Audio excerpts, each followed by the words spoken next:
How's it going, everybody? It's Young here with a Death Stranding news update. The following information comes from an interview that Hideo Kojima and company did with website IGN, through which Kojima shared some new hints and details about his upcoming new title. You can go ahead and check out the full interview on IGN's website or YouTube channel, but if you'd rather have an abridged version, then stay tuned as I go ahead and summarize all the important bits of information in this one video. The first thing that Kojima emphasized was that Death Stranding's Game Awards 2016 trailer was, in fact, running in real time on 4K on a PlayStation 4 Pro. So what we're seeing in the trailer was essentially how the game would look like if we were to play it on the console proper. Kojima then mentioned something really interesting. The E3 2016 trailer was apparently running on a different engine than the one used for the Game Awards 2016 trailer. Unfortunately, Kojima didn't specify what the other engine was, but I'm thinking that it might have been the rumored Sucker Punch engine. If you recall, during E3 2016, Kojima mentioned that he was still deciding between two engines, and in light of recent new information, I can only assume that one of them was the Sucker Punch engine and that the other one was the Gorilla engine. Kojima probably used the former for E3 2016, and between then and Game Awards 2016 decided to switch to Gorilla's engine after running some more tests and interacting with the people of each engine's respective teams. This might explain the discrepancy between the information that I was given by one of my sources a few months ago regarding the engine used for the E3 2016 trailer versus the engine that was announced during PSX 2016.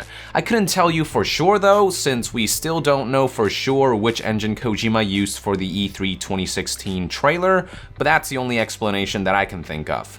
The topic then shifted to the collaboration between Hideo Kojima's Kojima Productions and Hermen Hulst's Guerrilla Games. They once again talked about how Hermen essentially handed Guerrilla's game engine on a silver platter to Kojima with no questions asked, and how after Kojima made sure this engine could be used to bring his vision to life, this partnership turned into a deep collaboration, where the two studios are now essentially co-developing and co-improving this Decima engine. This allows each studio to add their own enhancements and specialties into the engine, and then they can both pick and choose the elements that they think will best suit their title. They're essentially pooling their efforts into this one engine, thereby increasing the options on both ends. Mark Cerny, lead architect of PlayStation 4 and PlayStation 4 Pro, who was also in the interview, stated that this kind of merged codebase is unprecedented in the industry, and mentioned that it's very hard to tell which part of the engine's code belongs to Kojima Productions and which one to Guerrilla Games. In studying the engine, Kojima also found that it was very well suited for an open world game, which Kojima mentioned was very important to him, which might possibly further hint that Death Stranding will be to some degree an open world game.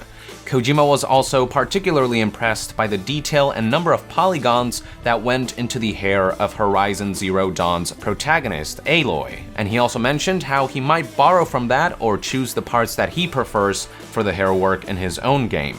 Another very important aspect of the engine that Kojima was looking for was the ability to create a game that wouldn't look like Guerrilla's games, such as Horizon. Kojima had to study the engine in depth to make sure he could create a game that looks and feels unique from what Guerrilla's doing. Judging by the fact that he did end up choosing Guerrilla's engine, I'm assuming Kojima was satisfied with the result.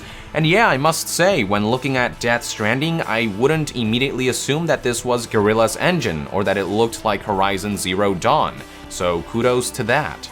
The interview finally concluded with Kojima stating that Death Stranding's development will kick into full gear starting next year 2017, and asked us to stay tuned for more. Thus concludes all the relevant bits of information that yielded from IGN's interview. So with that, I would like to end this news update. Thank you for tuning in. Let us know in the comments below what engine you think Kojima used for the E3 2016 trailer, and share with us your thoughts on Kojima's collaboration with Guerrilla Games. And to be further updated on all things Death Stranding, stay tuned right here on Young Yeah. I'll see you guys next time. Young out!